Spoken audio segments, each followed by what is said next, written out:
estar se referindo mais assim, no sentido de eles se arrependeram, eles caíram, tipo assim, se prostrou. É mais se prostrou, no sentido de se prostrar do que cair. Então tem mais uns 2 aí, se você procurar aí na Bíblia. Mas basicamente que caiu mesmo, são 4 homens de Deus.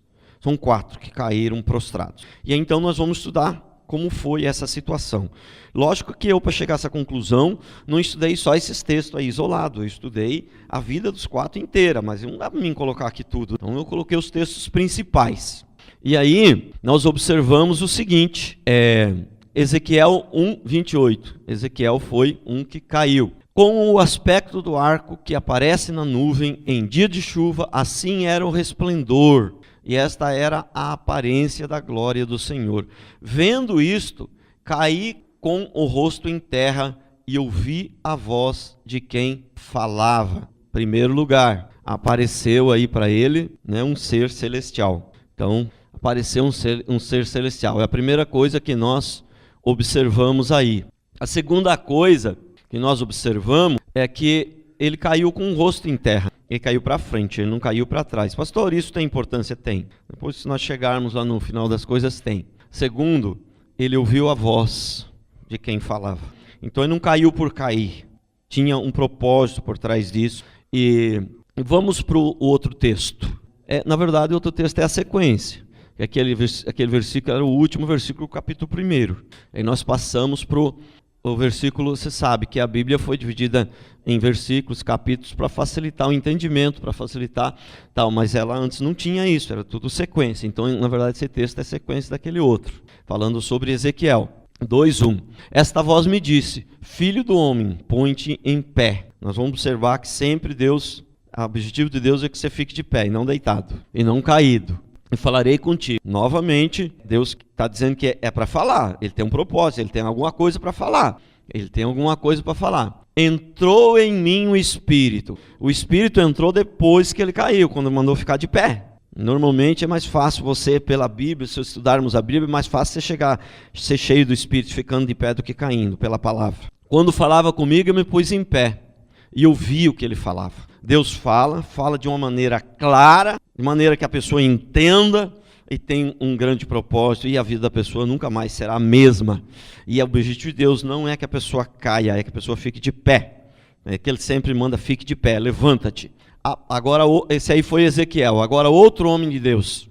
Agora, esse aqui é João. Apocalipse 1:17. Quando vi, caí aos seus pés. Ou é cair para frente, ou é cair aos seus pés. Ninguém caiu para trás. Porém, ele me pôs sobre mim a mão direita, dizendo, não temas, eu sou o primeiro e o último. Então, esse aqui, o primeiro personagem aqui é Ezequiel. O segundo é João.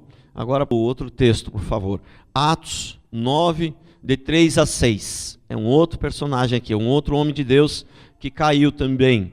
Seguindo ele a estrada fora, ao aproximar-se de Damasco, subitamente uma luz do céu brilhou. Novamente é um ser celestial ao seu redor, e caindo por terra, ouviu uma voz. Deus sempre falava, que ele dizia, Saulo, Saulo, e sempre uma voz audível, sempre algo para entender, não tem, sem dúvida, uma voz clara. E ele perguntou, quem és tu, Senhor? E a resposta foi, eu sou Jesus, a quem tu persegue. Olha o que diz o texto. Levanta-te e entra na cidade, onde te dirão o que te convém fazer. Então, ainda sobre Paulo, só que eu resumi, eu pus um outro texto mais para frente para não ficar muito longo. Então Ananias foi e entrando na casa, impôs sobre ele as mãos, dizendo, Saulo, irmão, o Senhor me enviou, a saber, o próprio Jesus que te apareceu no caminho por onde vinhas, para que recuperes a vista e fiquem cheio do Espírito Santo. Observamos que ele não ficou cheio do Espírito Santo quando ele caiu. Ele ficou cheio do Espírito quando Ananias, 3 dias depois, ele ficou cego, e depois, 3 dias depois, ele ficou cheio do Espírito, quando Ananias impôs as mãos. Então, para eu não esquecer de falar isso depois, porque é um detalhe muito importante. Existe na Bíblia alguns textos que diz que você pode impor as mãos para que a pessoa fique cheia do Espírito. Esse aí é um deles. Mas não existe nenhum texto na Bíblia que diz que você deve impor as mãos e a pessoa vai cair. Ela ficando cheia do Espírito, ela vai cair. Não existe um ensinamento desses, nenhum versículo. Se você procurar achar, eu quero que você traga aqui para mim. Nenhum.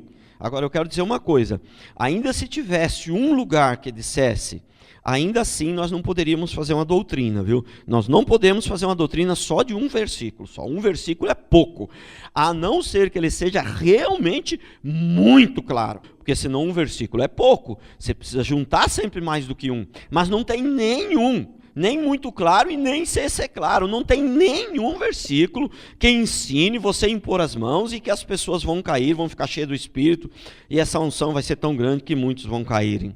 Não existe isso na Bíblia. Irmão, nós temos que pregar o que está na Bíblia. Então, o objetivo desta palavra é conhecereis a verdade vos libertará. Agora, a verdade, ela é um escudo também. Então, o objetivo principal de ministrar essa palavra a vocês é para que ela seja um escudo. Para que serve um escudo? Para você não ser atingido, para você não ser enganado. Um dia você está numa outra igreja, um dia você precisar por algum motivo sair daqui, a gente não é o rei da cocada, não sabe os propósitos de Deus, um dia talvez você não esteja morando mais aqui, entendeu? Você precisa conhecer a palavra, você não pode ser enganado. Qualquer lugar que você for, você tem que estar com esse escudo. A palavra de Deus é um escudo. Se você conhecer bem a palavra, você pode ir para um lugar que não tem resgatar, o diabo não vai poder te atingir, porque o escudo é a palavra e ela vai te proteger, se você conhecer bem a palavra. Então o objetivo é que você não seja enganado, o objetivo é que você esteja protegido por esse escudo, mas para isso você tem que conhecer bem. O nosso objetivo não é ficar criticando fulano, ciclano, embora eu tenha observado em 20 anos de experiência, 22, vai para 23, tenho observado, tenho ouvido as conversas, né? Eu participei, conheci muita gente, eu participava de uma igreja muito grande, já viajei para muitos lugares, e eu observei que se você quer conhecer um pastor, um líder, alguém que dá mau testemunho, procura um desses aí que joga o paletó, procura um desses. Eu jogava água, eu comecei jogando água. Eu pegava um copo de água assim e jogava. No começo, irmãos, eu contava 1, 2, 3. Porque sabe por quê? No você contar 1, 2, 3, a pessoa ela já treme, na hora que chegar no 3 ela vai. Mas eu não tinha uma consciência plena disso, eu não tinha. Porque a minha soberba não permitia eu ter o discernimento. Eu jogava água. Lá em Ubatuba a igreja era grande, tinha umas 400 pessoas, Guará era grandinha também. O que acontece? Quem fazia mais isso era eu. Por quê? Porque eu sempre fui um cara mais dinâmico, aquela voz mais forte, mais coisa, isso aí impressiona. Então, era eu era quando eu chegava o pessoal falava, aí vem o fogo, eu era o que fazia o fogo lá em Ubatuba, em Guará. Eu era o que fazia o fogo, eu não percebia, eu não tinha uma consciência plena, porque a soberba ela impede de fazer. Agora, tem pessoas que fazem essa prática debaixo de um poder satânico, que eu creio que é a minoria. A maioria está nas mesmas condições que eu estava. A soberba não permite eles perceberem, ela não permite. Porque, irmãos, nós estamos aqui para ministrar a palavra de Deus. Aonde está escrito que é para impor as mãos que as pessoas vão cair? Aonde está escrito isso na Bíblia? Quando foi que apóstolo Paulo ensinou que a gente devia orar, que as pessoas ficariam tão cheias que elas iriam cair? Quando foi que apóstolo Paulo ensinou, olha, quando vocês forem orar, para a pessoa ficar cheia do Espírito, provavelmente ela vai cair. Então, para ela não se machucar, põe alguém atrás para segurar. Aonde está escrito isto na Bíblia, meu Deus do céu? E outra, se for poder de Deus, a pessoa não vai se machucar, não precisa pôr ninguém atrás para segurar. Quer dizer, são coisas ridículas. Eu participei desse ridículo. Só que é o seguinte, deixa eu explicar uma coisa para vocês. Tinha dia que, dependendo da pessoa que você orava por primeiro, às vezes eu pegava um cara meio casca grossa por primeiro, segundo e terceiro, aí não caía mais ninguém. Porque se não caísse dos 4, 5 primeiros que eu orava, não caía mais ninguém. Ou caía um ou outro lá atrás. E aí, sabe o que é? Aí ficava chato para mim, porque as pessoas já tinham ido ali para buscar aquilo. Então eu era obrigado a fazer o fogo, em outras palavras. Então o que eu fazia? Eu sabia aqueles mais aquebrantados, aqueles que caíam sempre, eu ia e orava para aqueles primeiro, e aqueles ali já caíam, e depois aí o resto se jogava. Mas eu não tinha consciência plena do que eu estava fazendo, eu achava que eu estava fazendo o correto. É igual aquela história, né, do profeta. as pessoas vão buscar a profecia. Aí, se a pessoa acabou virando uma prática, lá em Ubatuba mesmo tinha uma mulher, eu já conheci vários, mas em especial uma, né, que o pessoal ia muito atrás dela buscar a profecia. E sempre que se ia lá tinha uma profecia. Porque a pessoa saía de casa para ir lá receber uma profecia. E aí ela não ia dar, ela era obrigada a arrumar uma profecia. Então, se existe uma prática de cair, quer dizer, o pastor, na hora, ele vai ser obrigado a fazer o povo cair. Porque é uma conferência, tem muita gente, 200, 300, 400 mil, e as pessoas sabem que aquela hora é a hora de cair, aí não cai ninguém, aí acabou com a conferência, ele vai ter que fazer. A minha técnica era essa. Aqueles que eram mais quebrantados, assim, que meio eu via que caía, sempre eu orava primeiro por eles. Vinham os caras na minha frente pedir oração e eu passava no meio dele e ia lá no cara que caía sempre. Caía uns 4, 5, o resto se jogava, o resto aí. Então no começo, eu contava, era 1, 2, 3. Mas eu não inventei essa prática, eu aprendi com outros, eu não percebia que era errado. Veja bem, está ali uma expectativa, é agora, é o poder de Deus. Eu vou contar, é 1, 2, 3. Jogava aquela água, o povo caía tudo. Só que acontece o seguinte, depois virou um hábito tão grande que não precisava mais jogar água. Eu fazia assim só, qualquer gesto que fizesse caía. Porque virou um hábito, qualquer gesto que fizesse caía. Então, o que acontece? Geralmente, essa prática acontece, quando ela acontece naturalmente, ela acontece com esses homens. Pessoas que são muito dinâmicas, assim, que têm uma tendência a impressionar mais, assim, né? Geralmente. Esses que são mais quietinhos, assim, geralmente, se está fazendo isso, aí pode ser pior. Aí pode ser pelo poder do capeta mesmo. Porque o diabo pode fazer milagre, muitos. Porque tem muitos dentro da igreja fazendo pelo poder de Satanás. Mas eu creio que a maioria não é. A maioria é carne mesmo. Nós temos que separar o que é o diabo, a carne e o mundo. São 3 coisas diferentes. Pastor, não é tudo o diabo. A carne não deixa, o diabo não deixa de ter uma influência na carne, ele influencia. O mundo, ele tem influência, mas espera aí. Não, tem coisa que o cara faz errado. Espera aí, o diabo não é o diabo não, irmão. Você é carnal, você decidiu fazer isso aí, é você. Não está possesso, é o diabo, foi você que decidiu. Então, são 3 coisas diferentes, o diabo, a carne e o mundo. Embora o diabo acaba tendo o dedinho dele lá na carne e no mundo também. Mas não podemos colocar os 3 na mesma coisa, são coisas diferentes. Então, o outro homem de Deus que caiu, já somos 2, Ezequiel, João e Paulo, agora o último é Daniel. Daniel 10, de 8 a 11. Fiquei, pois, eu só, contemplei esta grande visão, não restou força em mim, o meu rosto mudou de cor e se desfigurou, e não retive força alguma, contudo ouvi a voz, sempre eles ouviam uma voz clara, nítida, e das suas palavras, ouvindo-a cair sem sentidos, rosto em terra, sempre rosto de joelho. E eis que certa mão me tocou. Eu vou dizer qual que é a diferença, cair rosto em terra e de joelhos. Que rosto em terra sempre simboliza caiu por temor, caiu por reverência, caiu, é diferente de cair para trás. O sentido é totalmente diferente, sempre para frente ou de joelhos. Eis que certa mão me tocou, sacudiu-me e me pus sobre os meus joelhos. Sempre a pessoa falava, o ser celestial ali no caso, sempre falava levanta-te, ou então punha ele de joelhos para falar, entendeu? Para encher do Espírito, ou para falar, ou para encher do Espírito.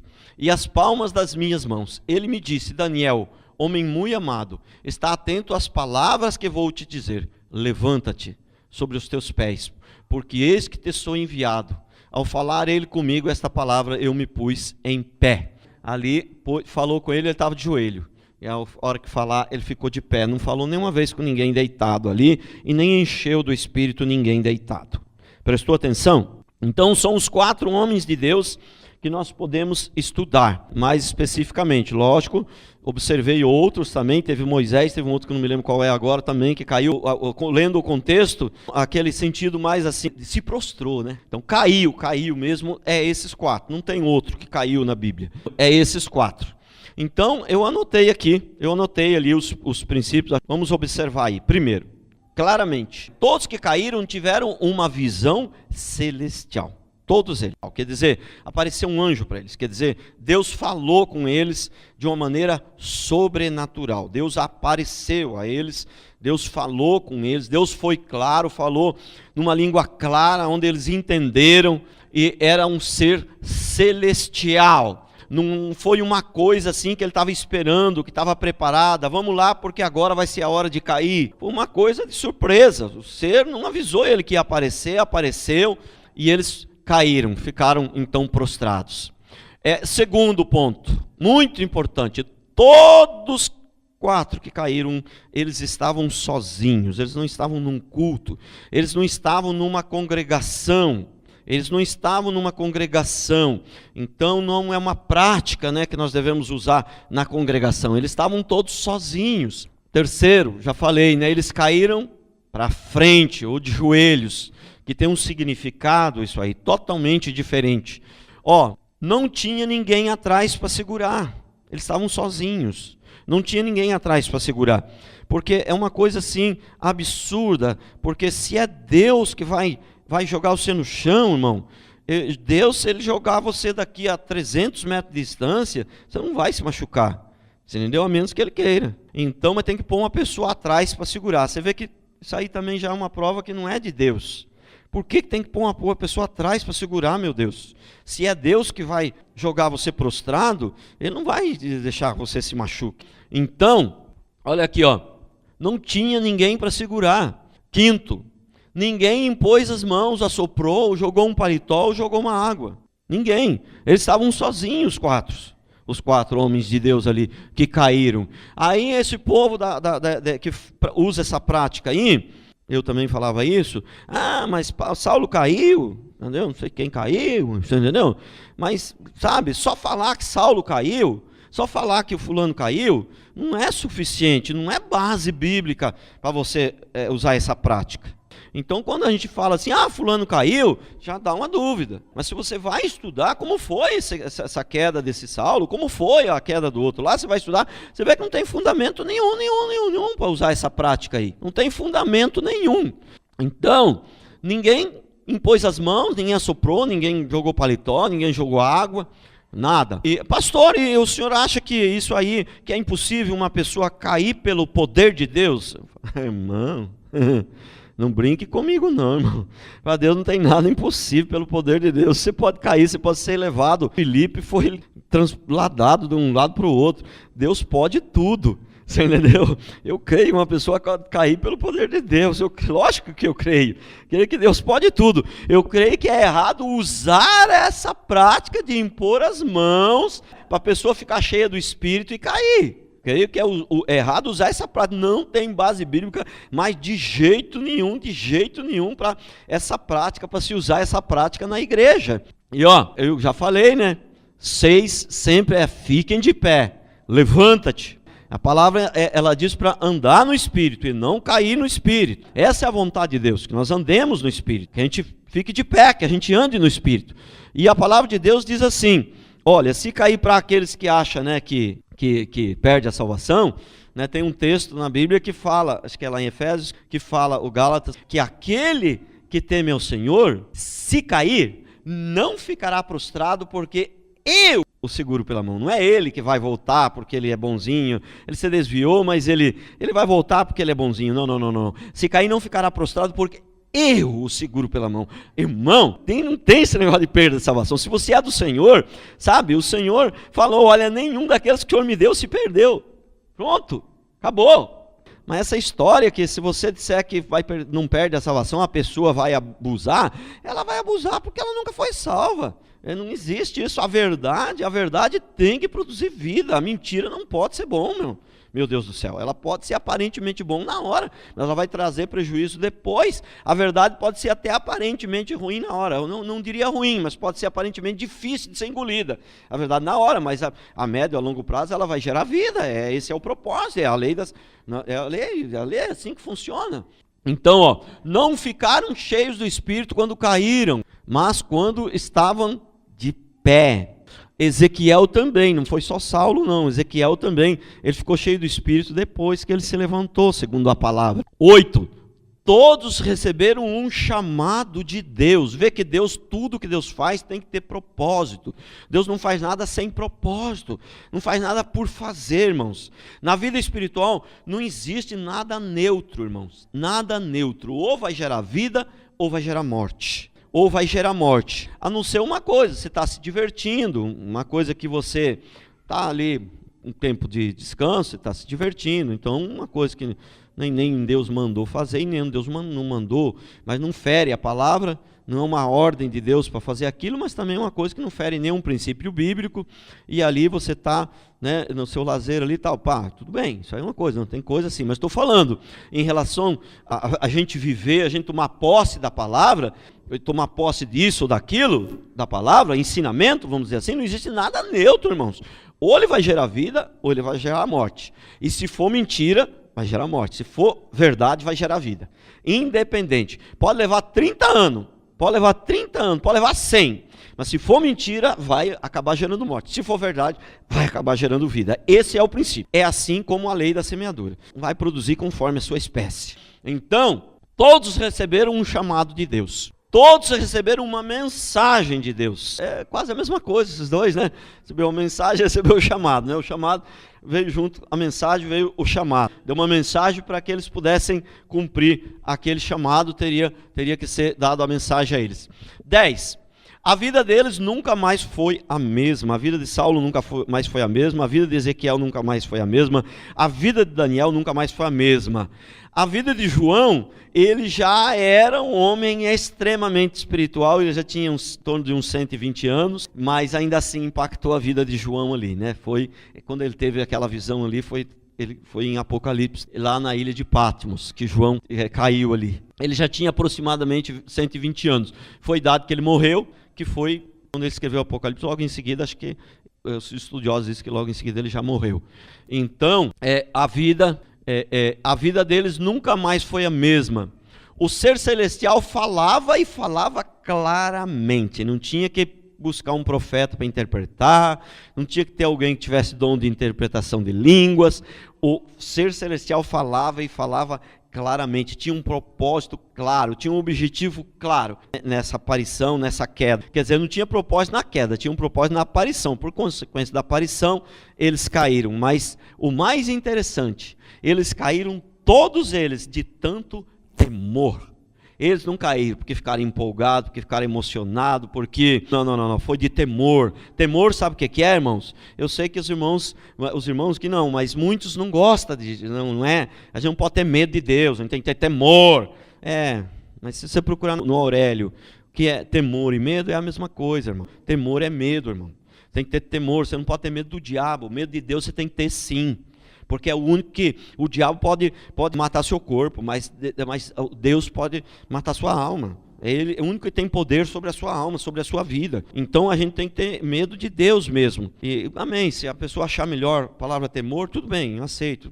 Tenha temor então. Se você acha que medo é forte, então tenha temor de Deus, porque esse é que é vai te proteger, vai te guardar. Segundo princípio, cair no espírito não contribui para a edificação da igreja. Olha, eu vi muitas vezes, a pessoa 20 minutos de palavra e 1 hora, 2 horas de oração para cair no espírito. E sabe o que é? Eu penso que deve ser o próprio capeta mesmo, para impedir que a palavra seja pregada. Para impedir que a palavra seja pregada, porque enquanto está orando ali para cair, ninguém está aprendendo nada. A palavra de Deus está sendo ficada para trás. E olha, o que salva é a palavra de Deus, o que liberta é a palavra de Deus, o que te protege é a palavra de Deus, tudo é palavra, irmãos, tudo é a palavra. Eu não estou dizendo que não tem outras coisas secundárias, mas tudo tem que ter a palavra junto, sem a palavra não adianta, não adianta. A comunhão é boa, é maravilhosa, tanto é que a palavra diz que precisa ter comunhão, mas quando nós temos comunhão, porque a palavra diz que precisa ter comunhão, sim, aí a comunhão é maravilhosa, a comunhão edifica, mas veja bem, ela está edificando, mas quem está edificando é a palavra, porque foi a palavra que nos levou à comunhão, prestou atenção? Tudo é a palavra, irmãos, é a palavra de Deus, tudo é a palavra, ninguém pode ser salvo por outras coisas. Dá muita tristeza quando alguém fala, não, mas se a gente orar para a pessoa cair, a igreja enche. Sabia que é verdade? Conheço nenhuma igreja que faz essa prática, que é pequena. Isso enche a igreja. Mas encher a igreja com uma mentira vai gerar uma igreja, vai edificar uma igreja de verdade? Vai, não tem jeito. Nós temos que encher a igreja com a palavra, tem que ser a palavra. Não estou dizendo que não tem que ter outras coisas secundárias. Vamos dar uma melhorada no prédio aqui, irmãos, porque quem sabe possa contribuir, mas a nossa confiança está na palavra.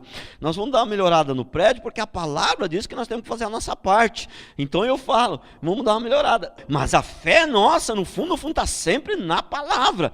Mas a palavra diz que o que tiver no nosso alcance, o que nós temos que fazer, então, irmão, vamos dar uma melhorada na igreja. Vamos pintar ali o prédio de novo e tal. Tudo bem, tem coisas secundárias que contribuem muito, mas tudo tem que ser por causa da palavra. É a palavra que me levou a fazer essas coisas secundárias. Prestou atenção? Sempre é a palavra, irmãos. Então, o cair no Espírito não traz edificação para a igreja. 1 Coríntios 14, 26. Que fazer, pois, irmãos, quando vos reunis, um tem salmo, outro tem doutrina, outro tem revelação, outro tem língua, e a outro interpretação. Seja tudo feito para edificação. Aquele tumulto, põe um outro texto, por favor. 1 Coríntios 14, 40, também há corpos celestiais e corpos terrestres, e sem dúvida uma é a glória dos celestes e outra é a glória dos terrestres. A palavra diz que tudo tem que ser feito com ordem e decência. Aonde você vê ordem e decência, as cadeiras jogando para lá e gente caindo aqui, é uma irmã com a saia muito curta, aí vem e joga um paletó por cima, é o outro caindo do lado de lá, e é todo mundo deitado, aí você tem que ficar passando por cima daquele povo deitado, e aí tem uns que levantam e caem de novo umas 300 vezes, e o pior de tudo, continua a vida do mesmo jeito. Isso é que é o pior. Eu tive essa experiência, depois nós vamos chegar lá. Então, o segundo princípio, cair no Espírito não traz edificação para a igreja. Olha aqui, ó. Primeiro, a pessoa, lógico, como eu já falei, tem alguns casos que eu creio que é o próprio Satanás mesmo. A pessoa está possessa e o diabo faz milagres, irmão. Vocês viram o vídeo ali. O diabo faz milagre e a pessoa pode cair, então a pessoa está possessa e faz. Não tinha lá em Batuba um pastor auxiliar lá, que era traficante, que depois foi preso com a cocaína na coisa. Só o demônio traz para frente, a pessoa mandava pôr a mão para trás, o demoniado obedecia. Aquilo ali estava possesso, aquilo ali ele fazia milagres, possesso, aquilo ali era o próprio Satanás que fazia. Creio que esses casos são a minoria, eu creio que a maioria é a carne mesmo, é a soberba que não deixa a pessoa ver, e usam técnicas, eu não sei se sem perceber, usam técnicas existe uma técnica de hipnose, né? Por exemplo, você vai cair, agora é a hora, entendeu? Você vai ficar cheio, ainda que não fale, né? Você vai cair, que os mais discretos eles não falam, você vai cair, eu não falava você vai cair, eu falava você vai ficar cheio, entendeu? Agora você vai receber, a unção vai vir, é 1, é 2, é 3... Pronto, aí aquilo ali é um negócio que você gera muito uma expectativa, entendeu? Então é uma espécie de uma hipnose, mexe com o emocional da pessoa, e ela cai, entendeu? E se cai um, vai os outros, você pode ter certeza que é igual porteira, você abriu a porteira, passou um boi, passa a boiada. Aquilo ali, se caiu 1, 2, 3, pronto, aí os restos, não é que a pessoa se joga conscientemente, ela fala assim, não, se o cara está recebendo, eu quero receber também. Porque o pastor às vezes não fala que para cair, às vezes não, na maioria das vezes ele não fala, porque aí seria muita picaretagem. E eles também são espertos, eles também para não ser desmascarados, eles são lisos. Então ele não fala que você, para cair, alguns chega a quase a falar, viu? Né? Ele não fala que para você receber você tem que cair, mas ele fala que para você receber, você tem que estar bem relaxado, você tem que se deixar levar. Em outras palavras, deixar cair. Então o que a pessoa fala? Começou a cair 1, 2, 3, ela fala, não, o povo está recebendo e eu vou ficar para trás? Não. A pessoa acaba meio que se jogando pela fé, entendeu? Sabe o que é pela fé? Pela fé não, eu acho que eu também tenho direito. Então ela meio que se joga, não, acho que no fundo ela nem percebe que ela está na verdade se jogando. Ela nem percebe que ela está se jogando. Uma certa vez veio, e olha que eu nem ensinava sobre isso aqui. Veio um pastor desse que está acostumado a derrubar o povo aqui na igreja aqui, você entendeu? E ele tirou o paletó, ele suou, ele ficou pingandinho, cara. E ele rodava para lá, rodava para cá, e empurrava e ninguém caiu, cara. Porque se fosse poder de Deus, cara, caía. O problema é que o povo aqui não está viciado nisso, e aí fica difícil. A primeira vez tinha que trazer um companheiro, né? Um companheiro ali para orar primeiro para cair para os outros cair também. O povo não estava acostumado, eles não sabiam que tinha que cair, simplesmente não caíram porque não sabia que tinha que cair. Eles não sabiam que aquela hora ali era a hora de cair. O cara rodopiou aqui. Lá em São Paulo, só fazia isso aqui, ó, caía todo mundo. Aqui ele impôs as mãos, empurrou, tirou o paletó, gemeu, suou. Não caiu ninguém. E olha que eu nem falava sobre isso aqui na época, eu nunca tinha falado nada, entendeu? Nunca tinha falado nada sobre cair. Entendeu? Então, irmãos, é isso uma coisa que o povo vicia nisso, eles começam a ficar acostumados, é um vício. Então, segunda coisa, no começo eles empurram, depois não precisa mais. Porque às vezes tem gente que reclama que empurra. Aí o cara fala, não empurrei ninguém não, nem botei a mão em ninguém. Mas é que ali o povo já estava viciado. No começo, para cair, tem que empurrar, tem que fazer o fator psicológico. Depois não precisa mais, depois o povo já acostumou, eles já sabem que aquela hora ali é a hora de cair. Então 3, eu já falei aqui, mas eu anotei aqui para me seguir a sequência aqui. Escolhe primeiro aquele que sempre cai, para os outros depois cair. O pastor não fala agora é a hora de cair, mas ele fala coisas que indica isso, que quase, em outras palavras, na verdade está falando isso. As crianças caem também, é muito engraçado, porque as crianças caem também, e eles dão risada, e um empurra o outro, entendeu? E viram uma baderna, eles fazem bagunça, entendeu? As crianças, irmão, parece um circo, é uma piada. É sério, as crianças caem também, um empurra o outro, e isso faz aquela baderna. E eles dizem que é tudo do Espírito, né? Que é do Espírito. E tem alguns lugares, isso aí eu não fazia não, tem alguns lugares que é mais extremo. Um fica com cara de leão e anda igual um leão. O outro sorri. Isso aí em igrejas grandes, evangélicas, que tem até uma aparência bem, que são até... Tem até gente crente ali dentro, igrejas parecidas com a nossa, que se você entra e ouve a palavra, tudo, assim, você pensa que é uma igreja igual a daqui, né? Igrejas bem evangélicas mesmo. Não é coisa assim estranha, é igreja evangélica mesmo. Você vê que o evangélico no Brasil, né, como é que está a situação. Tem pastores famosos aí que viajam pelo Brasil inteiro, usam essa prática, essa de fazer igual o leão, igual... Esse aí parece que diminuiu um pouco agora essa prática, mas ainda tem. Mas uns 7, 8, 10 anos atrás, isso era uma febre. Era uma febre. E dava risada e não parava mais. Então, 1 hora, 2 horas dando risada sem parar, dentro da igreja. E cadê a palavra de Deus? Cadê a seriedade? Cadê a ordem e a decência? Tudo ser feito com ordem e com decência, né? Então, agora eu observei uma coisa no meu ministério que, né, já falei que eu usava essa prática, né? Eu usava essa prática das pessoas caírem, de orar para a pessoa cair. E óbvio que eu não orava para a pessoa ser cheia do Espírito, mas tudo dava sempre a entender que a pessoa, para ser cheia do Espírito, ela precisava cair. E aí a pessoa queria ser cheia do Espírito, se não caía, ela se jogava. E os outros caíam, eu caí também. Né? Então é uma prática. Pastor, o senhor já caiu também alguma vez? Sim, eu tinha que me jogar, porque senão, não sei o que ia acontecer, mas ali eu estou numa igreja grande, está orando isso daí, os pastores todos caíam, eu só era pastor, eu estava ali na frente, e o pastor principal lá orava para todo mundo caía, eu ia ficar de pé ali, poxa, no discipulado ia ter que prestar conta, como é que vai? O que aconteceu? Você não recebeu do Espírito? Eu caía, tinha que se jogar, eu ia fazer o quê? Pastor, mas que vergonha, não é vergonha fazer isso, eu morro de vergonha, mas eu vou fazer o quê? Vou fazer o quê? Mas eu observei uma coisa interessante, muito, muito interessante. Quando a gente fala assim, caía todo mundo, é uma força de expressão, não caía todos. O máximo que caía assim era mais ou menos uma metade da igreja, entendeu? Porque eu acho que a nossa igreja era uma igreja boa, tinha muito crente, tinha muita gente firme ali. Então acho que é o seguinte, alguns resistiam um pouco, entendeu? Por quê? Porque percebia, não sentia a paz no espírito. Mas o que eu observava? Que quem menos caía, aquela turma que menos caía, eram os mais firmes, eram os que mudavam de vida. Os do cai não eram firmes, eles não mudavam de vida, entendeu? Era gente crente, falar a verdade para você, crente sem vergonha. Eram os que mais caíam, entendeu? Eram os problemáticos, que a família estava detonada, que coisa, esses eram os que mais caíam. Esses aí você fazia assim, esse aí já caía. E eu observei isso por anos. Aí eu falei, não dá mais para mim isso aqui, eu não posso mais. Não é nem que eu nem decidi parar. Eu não conseguia mais, porque eu comecei a ver, avaliar as coisas, e a minha consciência já não podia resistir mais àquilo, entendeu? Eu já não dava conta mais. Não chegou um dia assim que eu tomei uma decisão.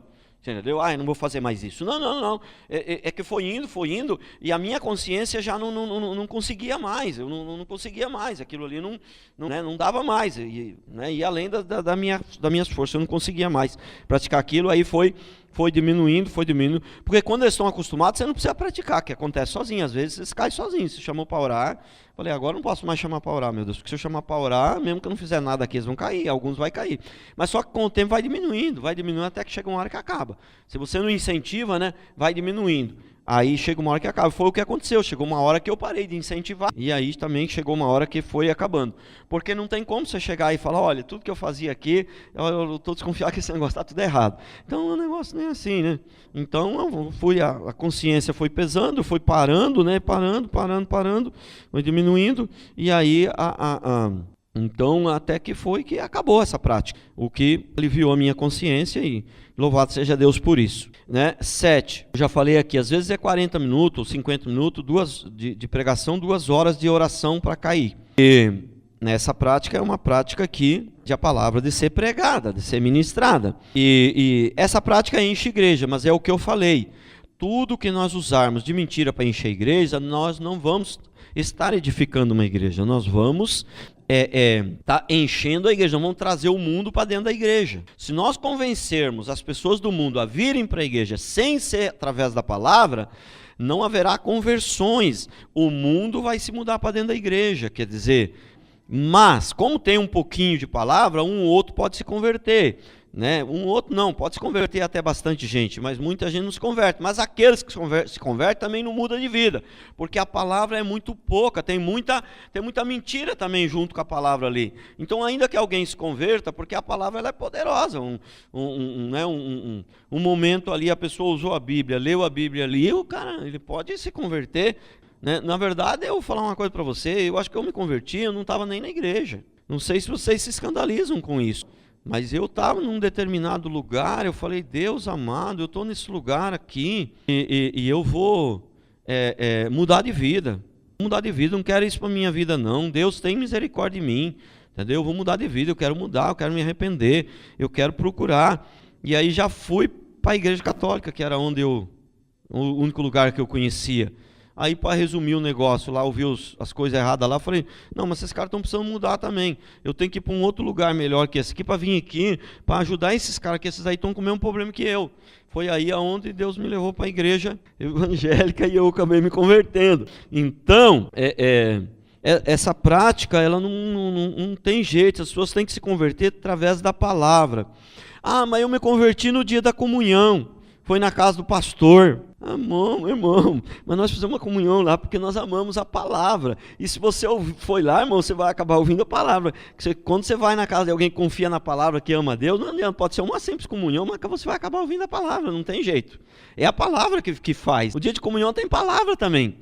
Tem palavra. Eu sei que se chegar uma pessoa do mundo participar de um churrasco daquele lá, entendeu? E a gente, depois do churrasco, a gente falar para ele, qualquer dia eu vou pregar o evangelho para você, vou falar de Cristo, ele vai falar o que é que ele vai falar? Ele vai falar, pô, mas eu estava no churrasco aqui, eu só tinha evangelho aqui, vocês falaram de Deus o tempo inteiro. Ele vai falar isso. É que a gente está tão acostumado que a gente não percebe. Então, a palavra, irmãos, a mentira sempre vai gerar morte. E outra coisa, nesse tipo de prática, quem está no centro das atenções sempre é o homem, não é nem Deus e nem a palavra, sempre é o homem. A idolatria opera ali, esses pastores são idolatrados. Eu era tão pequenininho, igreja pequena, não era tão assim, um pastor, assim, entendeu? Mas já tinha uma certa idolatriazinha, entendeu? Imaginou esses grandões, então? Deus amado, sempre é o homem que se aparece, sempre é o homem que está em destaque. Nunca, nessas práticas, nunca é Deus, nunca é a palavra que está em destaque. Então, é terrível isso aí, irmãos, é terrível. Terceiro princípio para encerrar. Agora vamos falar dos frutos do Espírito. Agora, Gálatas 5, 22 a 26. Olha o que diz, os frutos do Espírito. Gálatas 25, 22 a 26. Mas o fruto do Espírito é amor, alegria, paz, longanimidade, benignidade, bondade, fidelidade, mansidão, domínio próprio. Contra estas coisas não há lei. E os que são de Cristo Jesus crucificaram a carne, e com as suas paixões e concupiscências. Se vivermos no Espírito, andemos também no Espírito. Não nos deixemos possuir de vanglória, provocando uns aos outros, tendo inveja uns dos outros. Você vê a vanglória ali. Bom, pastor, mas uma coisa é o fruto do Espírito, outra é o dom. Sim. Mas o dom do Espírito, ele vai te trazer, ele vai te levar para o fruto do Espírito. Se você receber o dom do Espírito, ele vai te levar um dom do Espírito, que não te leva a ter os frutos do Espírito. Peraí. Eu duvido desse dom do Espírito. Então, são duas coisas muito parecidas. O dom do Espírito e os frutos do Espírito são duas coisas diferentes, mas só que são muito semelhantes. Uma acaba levando a outra, é quase a mesma coisa. Então, mas o fruto do Espírito é amor, alegria, paz, longanimidade, benignidade, bondade, fidelidade, mansidão, domínio próprio. Ah, mas a pessoa caiu e ela não podia se segurar. Domínio próprio. Tanto é que os caras caíram lá, não ficaram cheios do Espírito, ficaram cheios do Espírito depois. Eles ficaram cheios do Espírito depois. No próprio, contra estas coisas não há lei. E os que são de Cristo Jesus crucificaram a carne com as suas paixões e concupiscências. Se vivemos no Espírito, andemos também no Espírito. Não nos deixemos possuir de vanglória, provocando uns aos outros, tendo inveja uns dos outros. Esse povo que pratica essas coisas são soberbos, são orgulhosos, dão mau testemunhos, não tem esses frutos do Espírito aqui. Por isso eu falo para você, eu não sei se poderia dizer que é tudo falso profeta, porque eu entendo que o falso profeta é aquele que prega a mentira consciente. Aquele que prega a mentira, mas não tem uma consciência plena, entendeu? Eu não diria que ele é um falso profeta, mas a vida dele está balançando, né? Ou é soberbo, uma coisa, ele tem que se converter. Às vezes não é convertido, às vezes é convertido, nasceu de novo, mas ele está faltando se humilhar, está faltando deixar Deus agir na vida dele. Quer dizer, a obra começou na vida dele, mas está mal, ele não está prosseguindo. Efésios 4:30. Não entristeceis o Espírito, do qual fostes selados para o dia da redenção. Veja bem, eu entendo que isso aí é uma coisa que mais entristece o Espírito, é isso daí, mais do que o adultério. Pastor, mais do que o adultério, eu creio, é a minha opinião. Eu creio, porque veja bem, o adultério pode ser um acidente, a carne e tal, ali, a pessoa às vezes não queria fazer, acabou fazendo, né? E é mais fácil se arrepender de um adultério do que se arrepender disso aqui, né? Que é difícil se arrepender desse engano aí.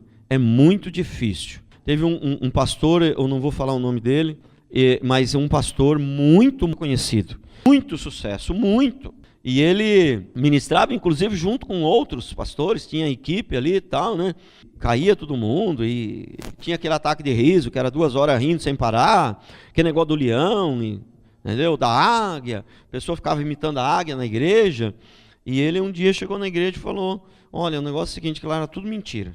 Falava aquilo lá para poder, achava que a igreja ia crescer, ia ser bom para a igreja, para ver se as pessoas se convertiam, entendeu? E tinha mais uns 3, 4 que era da equipe dele que fazia a mesma coisa. E esses 3, 4 não se arrependeu até hoje. Está aí fazendo isso pelas igrejas e ninguém cai a ficha. E todo mundo sabe que aquele se um estava mentindo, os outros também estavam. Agora esse um que se arrependeu, continua pregando para todas as igrejas aí no Brasil inteiro. Igreja de 50 pessoas, de 70 pessoas. Antes ele pregava para 10 mil, 100 mil, 150 mil. Agora prega para 70 pessoas e não parou não. Ele está dando sangue, eu creio que esse daí é crente. Esse daí é crente de verdade. Se arrependeu. Se arrepender de um negócio desse é muito difícil. Olha Efésios 5, 18 a 21. Não vos embriagueis com o vinho, no qual há dissolução, mas enchei-vos do Espírito. O que faz uma pessoa se encher do Espírito? Segundo o pastor Valmir. Segundo o pastor Valmir, eu acho que não sei o que faz. Porque o pastor Valmir não tem esse versículo na Bíblia, segundo o pastor Valmir. Mas tem escrito na Bíblia lá, em 5, 18 a 21, o que faz uma pessoa se encher do Espírito. Primeiro é cair no chão, depois é imitar a águia, depois é imitar o leão, e depois também se você,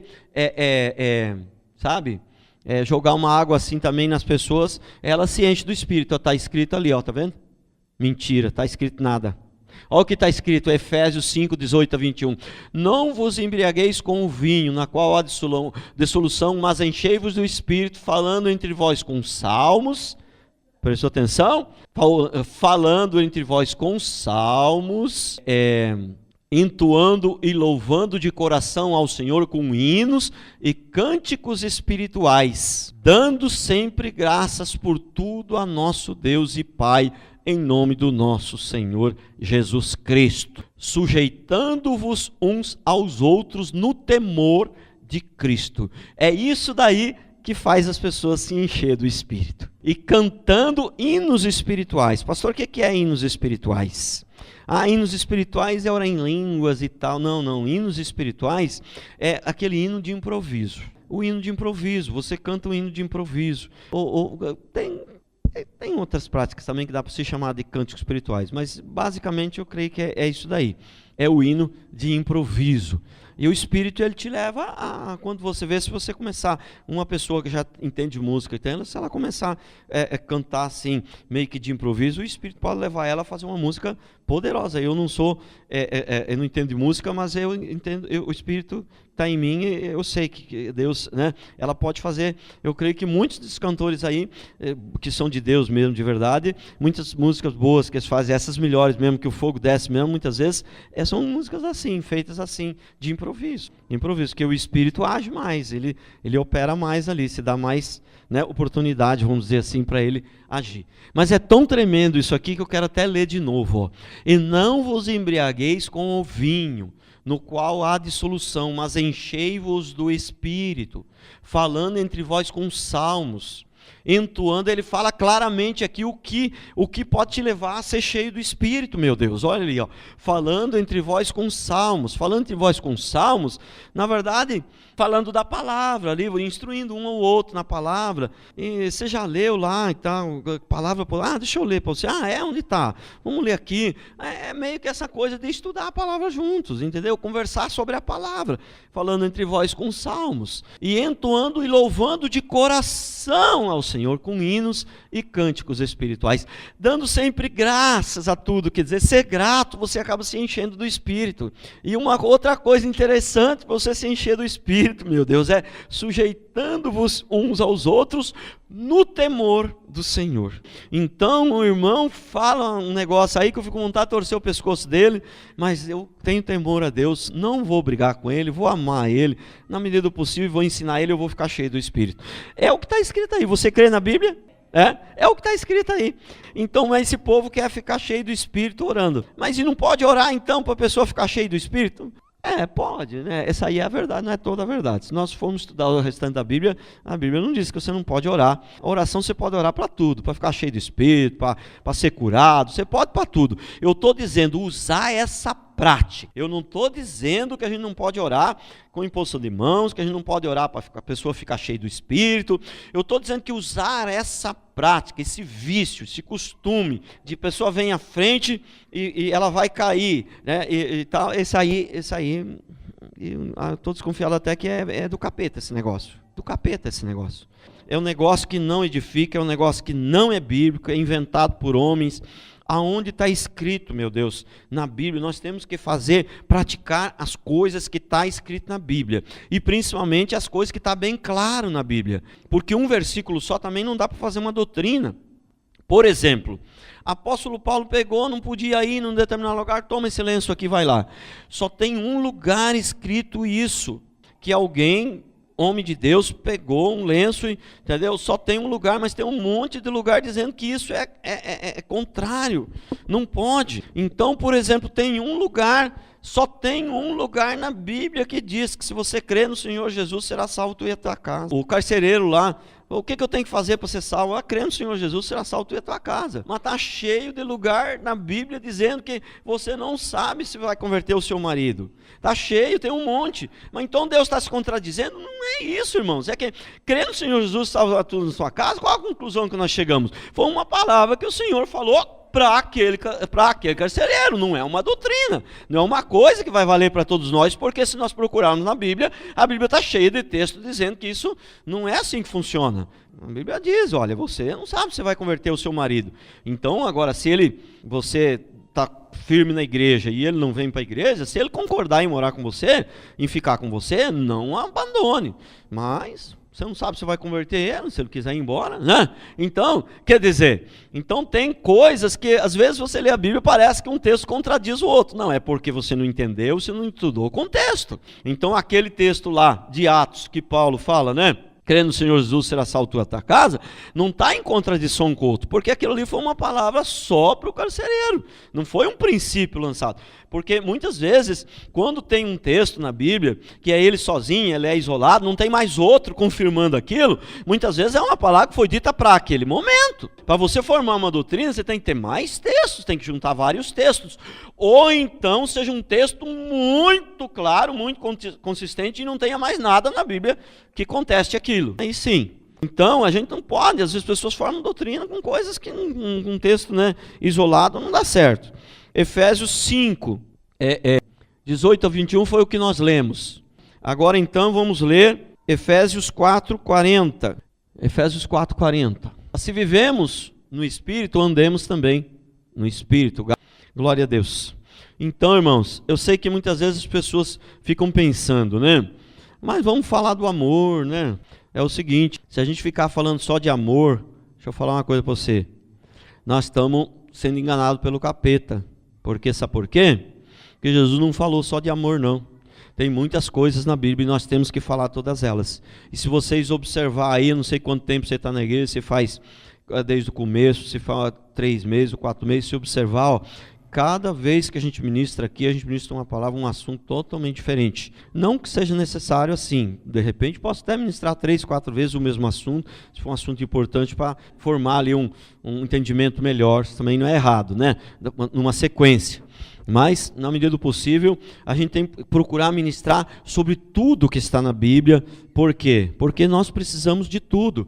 Tem coisa que precisa de uma ênfase, tem coisa que não precisa de tanta ênfase. Mas tudo que está na Bíblia, os princípios bíblicos, tem que ser ministrado. Nós temos que aprender a palavra toda, porque senão você aprende a verdade, mas você aprende só uma parte da verdade, aí fica complicado. Então vocês precisam ter esse escudo, essa proteção. Então esta prática agora, se você achar na Bíblia alguma coisa, um texto ou 2 ou 3 que fala, olha, vamos impor as mãos que as pessoas vão cair, vão ficar cheias do Espírito, estribuchando no chão. Se você achar um lugar que um dos apóstolos, algum homem de Deus orou e caiu todo mundo no chão e ficaram cheios do Espírito, mas nós vamos fazer isso aqui, mas lógico que nós vamos fazer. Mas eu quero te dar uma notícia, você não vai achar. Então, portanto, nós não vamos fazer. Você não vai achar, vamos ficar de pé. Glória a Deus.